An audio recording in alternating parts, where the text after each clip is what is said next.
لوگوں میں ہونے لگا، موت کو سمجھاتی رہی، نصیحت کرتی رہی، یہ شراب نہ پی، یہ بدفعلی سے باز آ جا، یہ گناہ ہے، جہنم میں لے جانے والا کام ہے۔ ماں بڑا سمجھاتی رہی، بڑا واضح و نصیحت کے ذریعے ماں نے سمجھایا، لیکن اس کے دل پر ماں کے خطبات کے، ماں کی نصیحت والے کلمات بالکل بھی اثر نہیں کرتے تھے۔ ماں کے منع کرنے کے باوجود بھی وہ شراب نوشی میں مبتلا رہا، شراب پینے میں وہ مشغول رہا، حتیٰ کہ یہ دونوں بھائی بھی اس کو شراب پینے سے منع کرتے رہے، شراب کی نحوستوں سے اس کو بچانے کی کوشش کرتے رہے۔ لیکن افسوس کی بات یہ ہے کہ وہ بھائی جو شراب کا عادی تھا، ان لوگوں کی محنت سے وہ شراب تو نہیں چھوڑ سکا، بلکہ اس کے شراب پینے کی نحوست سے یہ دونوں بھائی بھی شراب کی نحوست میں مبتلا ہوئے۔ دیکھ رہے شراب کی نحوست، شراب کی بربادی کس قدر اپنے طرف بندے کو کھینچ لیتی ہے۔ ایک بھائی شراب کا عادی تھا، اس کو منع کر رہے تھے، شراب سے روک رہے تھے۔ جو دو بھائی شراب سے روک رہے تھے وہ تو اس اکیلے کو روک نہیں سکے، بلکہ یہ اکیلا پینے والا بھی ان دونوں کو اپنی طرف کھینچ لیا، اور یہ تینوں بھی جو ہے شراب کے عادی بن گئے، اور اس قدر شراب میں مبتلا ہو گئے، اس قدر شراب کے عادی بن گئے کہ زمانے میں اس وقت ان کا چرچا رہا، ان کا شہرہ رہا شراب پینے میں۔ ان کا بیان ہے کہ صبح سے لے کے رات تک ہماری صبح جب ہوتی تو شراب سے شروع ہوتی، اور جو ہے ہماری رات جو ہے شراب پہ ختم ہوتی۔ اس قدر وہ شراب میں پیتے رہے، اور اس کے بعد ان کا بیان ہے کہ اس کے بعد محلے والے جو ہے، محلے کے لوگ اپنی اولاد کو، اپنے بچوں کو ہم سے دور رکھنے کی ترغیب دینے لگے۔ ہم سے دور رہنے کی تو بڑی بات ہے، ہمارے سائے سے بھی اپنی اولادوں کو دور رکھنے لگے، لیکن ہم بھی کہاں پیچھے ہٹنے والے، ہم نے بھی بڑی محنت کی، اور ہم نے 40 افراد کو اپنی صف میں شامل کر لیا۔ یعنی ان تینوں نے جو ہے مل جل کر محنت کر کے 40 افراد کو بھی شرابی بنا دیا۔ یہ 40 افراد یہ شرابی کی جماعت تھی، اور اس قدر یہ شرابی تھے، اس قدر گناہوں میں مبتلا تھے۔ ان کا خود کا بیان ہے کہ جب ہم شراب پیتے، اور اس قدر شراب پیتے، اور شراب میں ایسا مدہوش ہو جاتے کہ ہم بھائی ہوتے، ہمارے دوست ہوتے، لیکن شراب اس کثرت سے پی لیتے، اس کثرت سے شراب پی لیتے کہ آپس میں بدکاریاں بھی کر لیتے تھے۔ بدکاریاں کون سی بدکاریاں؟ قوم لوط والی، مرد کے ساتھ زناکاری، اللہ کی پناہ۔ عزیزان گرامی، اس قدر شراب کی نحوست اور شراب کی تباہی و بربادی ہے۔ بندہ شراب پی لیتا ہے، کیسے کیسے گناہ سرزد کر جاتا ہے، اس کے ذہن میں وہ بات اس وقت ہوتی نہیں، کیونکہ اس کا ذہن کام کرنا بند کر دیتا ہے، اس کی عقل کام کرنا بند کر دیتی ہے، وہ کسی ہوش میں نہیں رہ جاتا۔ یار اب اسی سے اندازہ لگا لینا، شراب پینے والا جب اپنی ماں کو نہ پہچان سکے تو اپنے بھائی کو کہاں سے پہچانے گا۔ تو اس قدر وہ شراب کے نشہ آور ہو گئے، حتیٰ کہ صرف شراب تک محدود نہیں رہے، الخبائث ہے شراب، تمام برائیوں کی جڑ ہے شراب۔ عزیزان گرامی، ان کا خود کا بیان ہے کہ اس کے بعد یہ 40 لوگ ہم مل کر ہمارا ایک گروپ بنا، ایک ایسا گروپ بنا جو شراب تک محدود نہیں رہا، بلکہ ڈکیتیاں بھی کرنے لگا، چوریاں بھی کرنے لگا۔ اس قدر عزیزان گرامی گناہوں کی دنیا کے بےتاج بادشاہ بنتے چلے گئے۔ انہوں نے کہا ہم وہ دن آنے والا نہیں تھا، وہ دن آ نہیں رہا تھا کہ ہم اس گناہ سے پیچھے ہٹیں، بلکہ ہر آنے والا دن ہمارا ایسا ہوگا کہ ہم اپنے گناہوں میں اور زیادہ آگے بڑھنے والے بن گئے تھے۔ تو اس قدر شراب کی تباہی نے عزیزان گرامی، ایک شخص نے شراب کو ہاتھ لگایا تو اس کے گھر کے 2 اور بھی شراب کے عادی بن گئے، اور ان تینوں شرابیوں کی وجہ سے محلے کے 40 افراد شرابی بن گئے، اور وہ 40 افراد صرف شرابی نہیں رہے، ڈاکو اور چور بھی بن گئے۔ تو اس قدر، اور اس کے بعد اس قدر یہ ڈاکو بن گئے، اس قدر گنہگار بن گئے کہ ان کا کہنا ہے کہ پہلے تو ہم دھڑلے سے اور سینہ زوری کے ساتھ سڑکوں پر نکلتے تھے، ہمارے سامنے کوئی ٹھہرنے کی اوقات نہیں رکھتا تھا، ہم جو کوئی بھی کریں، کسی پہ ظلم بھی کریں، کسی پہ ستم کریں، کسی کا مال غصب کریں، چوری کریں، ڈکیتی کریں، کچھ بھی کریں، کسی کے اندر مجال نہیں تھی کہ ہمارے سامنے لب کشائی کر سکے، ہمیں روک سکے، کسی بھی ایسی مجال نہیں تھی، اور یہی وجہ ہے ہم گناہوں میں اور آگے بڑھتے چلے گئے۔ لیکن ان کا بیان ہے کہ گناہوں میں ہم اس قدر بڑھ گئے اس قدر بڑھ گئے کہ پولیس کی فائل میں ہمارا نام درج ہو گیا، لیکن اب جو کھلا گناہ کرتے تھے اب پولیس کے ڈر سے ہم چھپنے لگے۔ عزیزان گرامی، تو یہ کافی طویل داستان ہے، وہ اس قدر گناہوں میں مبتلا ہوئے۔ حاصل کلام کہنا یہ چاہتا ہوں کہ ایک بندے نے شراب کو ہاتھ لگایا،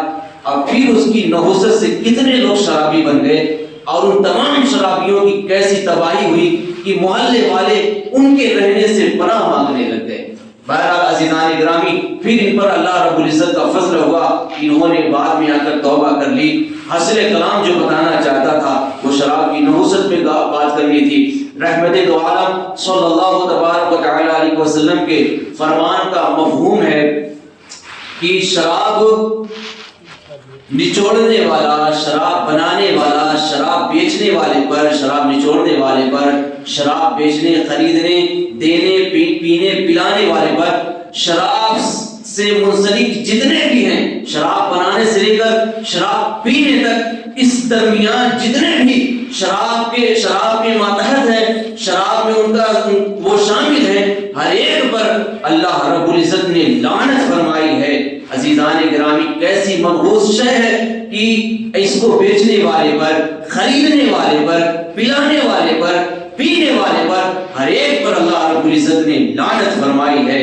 عزیزان گرامی، اور شراب کی منحوسیت، شراب کی نحوست کس قدر بری ہے، کس قدر تباہی میں ڈال دیتی ہے، کس قدر اعمال کو برباد کر دیتی ہے، اور کس قدر پھر آنے والے اعمال کی بربادی کا باعث بنتی ہے، اس واقعے سے آپ کو سمجھ میں آئے گا۔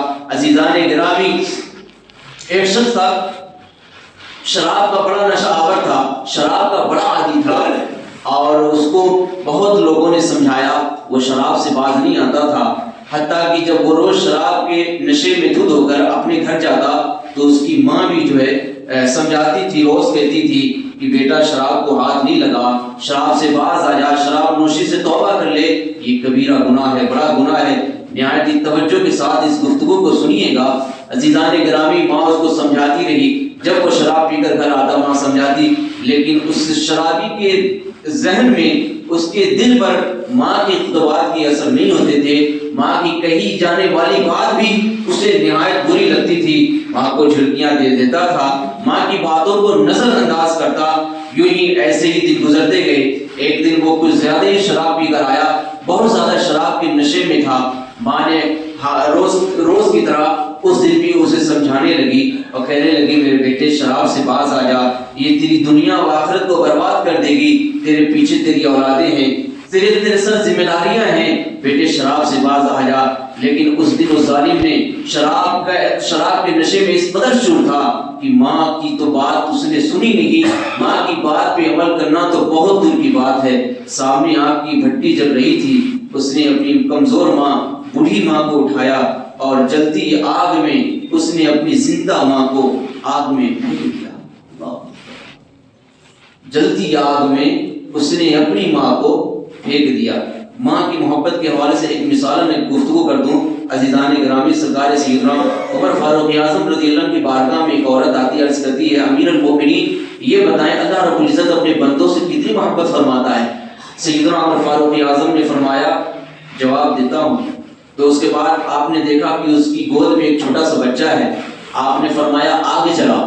جب ایک آگ کا انگارہ تیار ہوا، آگ کے شعلے جب بھڑکنے لگے، ایک زبردست قسم کی آگ جب جلائی گئی تو آقا عمر فاروق اعظم نے اس کی گود سے بچہ منگوایا اور اس بچے کو آپ نے حکم فرمایا کہ اس بچے کو اس آگ میں ڈال دو۔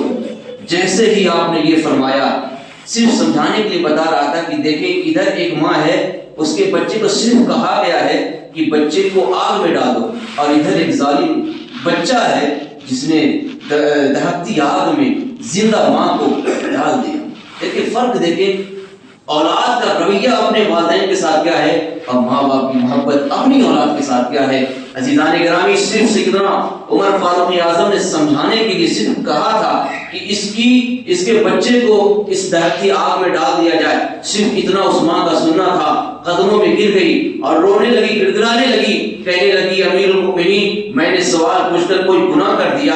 اگر سوال پوچھ کر میں نے گناہ کر دیا تو حضور آپ کی بارگاہ میں معافی تلافی کرتی ہوں، آج کے بعد کبھی کوئی سوال نہیں کروں گی، خدا میرے بچے کو معاف کر دیا جائے، اس بار میرے بچے کو معاف کر دیا جائے، زندگی میں کبھی بھی آئندہ میں سوال نہیں کروں گی، میرے بچے کو معاف کر دیا جائے، چاہے تو اس کے بدلے مجھے بھی آگ میں جلا دیا جائے، لیکن میرے بچے کو معاف کر دیا جائے، میرے بچے کو آزاد اور رہا کر دیا جائے۔ عزیزان گرامی، آقا عمر فاروق اعظم نے فرمایا اس کے بچے کو اس کے حوالے کر دو، پھر آپ نے فرمایا ارے میں نے تجھے تیرے بچے کو جلانا تھوڑی تھا، تو نے تو سوال جو پوچھا تھا کہ اللہ تعالیٰ اپنے بندوں سے کتنی محبت کرتا ہے، تو میں تجھے سمجھانے کے لیے یہ معاملہ میں نے کیا، جس طرح تو اپنے اس بچے سے محبت کرتی ہے اس سے 70 گنا زیادہ اللہ تعالیٰ اپنے بندوں سے پیار فرماتا ہے۔ تو عزیزان گرامی، ایک وہ ماں ہے جو صرف کہا گیا کہ بچے کو آگ میں ڈال دیا جائے تو خود کو جلنے کے لیے دعوت دے رہی ہے، خود کے جلنے کا اظہار کر رہی ہے،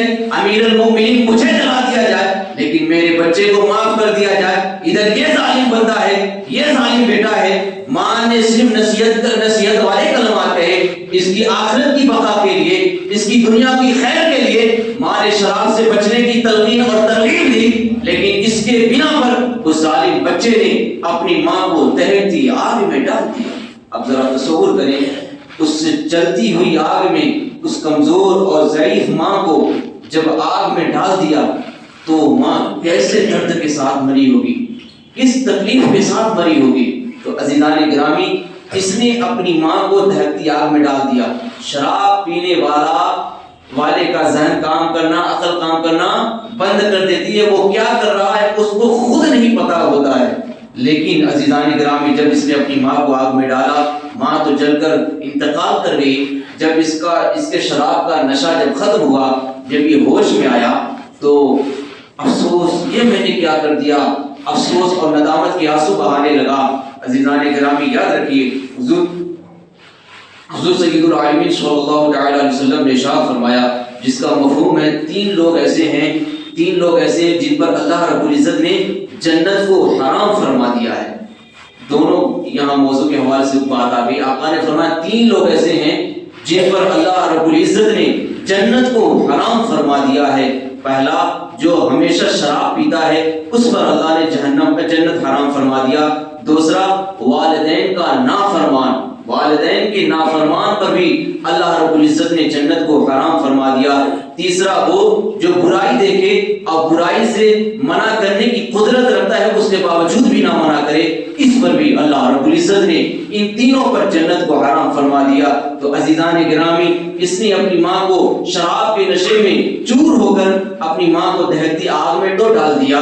اب ماں تو اسی درد کے ساتھ، اسی تکلیف کے ساتھ دنیا سے چلی گئی۔ اب جب یہ اپنے ہوش میں آیا ہے، شراب کے نشے سے جب باہر آیا ہے تو عزیزان گرامی، افسوس اور ندامت کے آنسو بہانے لگا۔ اب افسوس اور ندامت کے آنسو کسی کام کی نہیں، اس لیے والدین زندہ ہیں تو ان سے معافی تلافی کر لی جائے۔ ان کے انتقال کے بعد لاکھ افسوس کے آنسو بہیں، لاکھ ندامت کے آنسو بہیں، لاکھ نیکیاں سجدے کرے، تلاوت کرے، نیک اعمال صالح کرے، کوئی کام نہیں دے گا اگر دنیا سے والدین ناراض گئے ہیں۔ عزیزان گرامی، تو وہ اس نے عزم کیا کہ میں اب اللہ رب العزت کی رضا والے کام کروں گا۔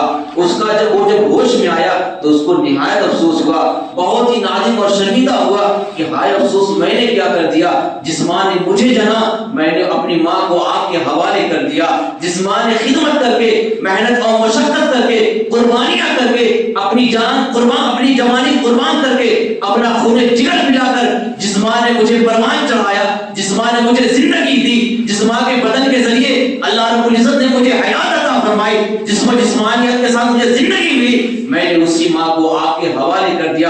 افسوس یہ میں نے کیا کر دیا۔ تو عزیزان گرامی، اس نے عزم کیا اب اللہ رب العزت کی رضا والے کام کروں گا۔ وہ زہد و تقویٰ کی راہ کا مسافر بن گیا، خوب اعمال صالح کرنے لگا، اچھے اعمال کرنے لگا، اسی میں زندگی بسر ہونے لگی، حتیٰ کہ وہ اس طرح کا متقی اور پرہیزگار بنا کہ ہر سال اپنے ملک سے حج بیت اللہ کا پیدل سفر کیا کرتا تھا، پیدل حج کیا کرتا تھا۔ لیکن جب حج سے جیسے ہی فارغ ہوتا، حج کر کے حج کے ارکان جیسے ہی مکمل کر کے فارغ ہوتا، غیب سے آواز آتی، اس بار بھی ہم نے تیرے حج کو رد کر دیا۔ اللہ، کئی حج اس نے کیے، ہر حج کے فارغ ہو جانے کے بعد غیب سے یہی آواز آتی اس بار بھی ہم نے تیرے حج کو برباد کر دیا، قبول نہیں کیا۔ یار تصور کریں، اور ہم میں سے اگر اللہ نہ کرے جن کے والدین چلے گئے، اگر وہ ناراضگی کے ساتھ دنیا سے گئے تو کیا ہوگا؟ پھر ان کے لیے بہت مبارکباد ہے جن کے والدین زندہ ہیں، واللہ بہت مبارکباد ان کے لیے بہت زیادہ غنیمت ہے، اپنے والدین سے معافی تلافی کر لیں۔ یہاں والدین کی عظمت بھی اصل موضوع ہمارا شراب کی نحوست ہے۔ دیکھیے ایک بندے نے شراب پی کر اپنے ماں کے ساتھ ایسا بدسلوکی کا مظاہرہ کیا، اپنی زندہ ماں کو جلتی آگ میں ڈال دیا، تو اس کی تباہی ایسی ہوئی، ایک تو والدین کا نافرمان ہوا، اس کی نحوست، اس کی تباہی الگ، اور اس کے بعد شراب نوشی کی تباہی اور نحوست الگ۔ شراب نوشی کی تباہی ایسی کہ اس نے اپنی ماں کو، اپنی خود کی ماں کو جلتی آگ میں ڈال دیا، اور پھر اس کی بربادی ایسی کہ پیدل حج کر رہا ہے، زہد و تقوی اختیار کیا ہوا ہے، نیک اعمال کر رہا ہے، لیکن پھر بھی غیب سے آواز یہی آتی ہے کہ تیرے اعمال کو رد کر دیا گیا ہے۔ کیوں؟ اس کی ماں دنیا سے ناراض ہوئی۔ اور ماں دنیا سے کیسے ناراض ہوئی؟ ماں کے ساتھ بدسلوکی کیسے کی؟ شراب کی حالت میں۔ تو شراب اس قدر ام الخبائث، تمام جرائم، تمام گناہوں کی ماں ہے۔ حضور سید العالمین آقا جان عالمین علیہ الصلوۃ والسلام، عزیزان گرامی یاد رکھیے، شرابی کو دنیا میں جو سزا ملتی ہے، شرابی کو شراب کی وجہ سے 80 کوڑے لگائے جائیں، 80 کوڑے۔ اور اگر شرابی دنیا میں اس عذاب سے بچ گیا، اس کوڑے لگنے سے بچ گیا، تو آخرت کے میدان میں مخلوق خدا کے سامنے اسے کوڑے لگائے جائیں گے۔ اور شرابی کو قبر میں کیا سزا ملتی ہے؟ شرابی کو قبر میں جب رکھا جاتا ہے تو اس کا رخ، اس کا چہرہ جو ہے قبلے سے پھیر دیا جاتا ہے، اور اس پر 2 سانپ مسلط کیے جاتے ہیں، اور وہ سانپ اس کے جسم کے گوشت کو نوچ نوچ کر کھا جاتے ہیں۔ دنیا میں بھی شرابی کو سزا، قبر کے اندر بھی سزا۔ اور دیکھیں عزیزان گرامی، اس کے بعد آخرت میں شرابی کو یہ سزا ملتی ہے کہ جب وہ شرابی قیامت کے میدان میں آئے گا تو اس کی زبان لٹک رہی ہوگی اور تھوک نکل رہا ہوگا، دیکھنے والے اس سے نفرت کریں گے، اور اسے آگ کی سولی پہ لٹکایا جائے گا، اور کھانے کو کانٹے دار درخت دیے جائیں گے، اور پھر پینے کو بدبودار پسینہ یا تو جہنمیوں کی شرمگاہوں سے بہنے والی پیپ پلائی جائے گی۔ عزیزان گرامی، اور اس کے بعد اسے جو ہے آگ کی جوتیاں پہنائی جائیں گی، شرابی کو آگ کی جوتیاں پہنائی جائیں گی، اور اس آگ کا عالم یہ ہوگا، اس کی تپش اور اس کے جلن کا عالم یہ ہوگا کہ اس آگ کے ذریعے، حالانکہ جوتی پہنی ہوئے پاؤں میں، لیکن اس کی گرمی اور اس کی تپش کا عالم یہ ہوگا کہ اس کا دماغ کھول رہا ہوگا، اس طرح کھول رہا ہوگا، ایسا کھولے گا کہ کان کے ذریعے، ناک کے ذریعے اس کا دماغ بہہ کر گر جائے گا۔ تصور کریں، یہ شراب کی نحوست، یہ شراب کی تباہی، دنیا میں بھی بربادی، آخرت میں بھی بربادی۔ شرابی کو کوئی عزت کی نظر سے نہیں دیکھتا، اور شرابی کا بہت حد تک برا خاتمہ ہونے کا امکان ہے۔ عزیزان گرامی، اللہ نہ کرے اگر ہم میں سے کوئی شراب کی نحوست کا عادی بن گیا، کوئی شراب کا عادی بن گیا، کوئی شراب نوشی کا عادی بن گیا، تو اب بھی موقع ہے رب تعالیٰ کی حضور سچی توبہ کر لے، توبۃ نصوحہ کر لے۔ سچی توبہ اسے کہتے ہیں کہ اپنے گناہوں سے توبہ کرنا اور کبھی بھی اسے نہ کرنے کا پختہ عزم کرنا، اسے سچی توبہ کہتے ہیں۔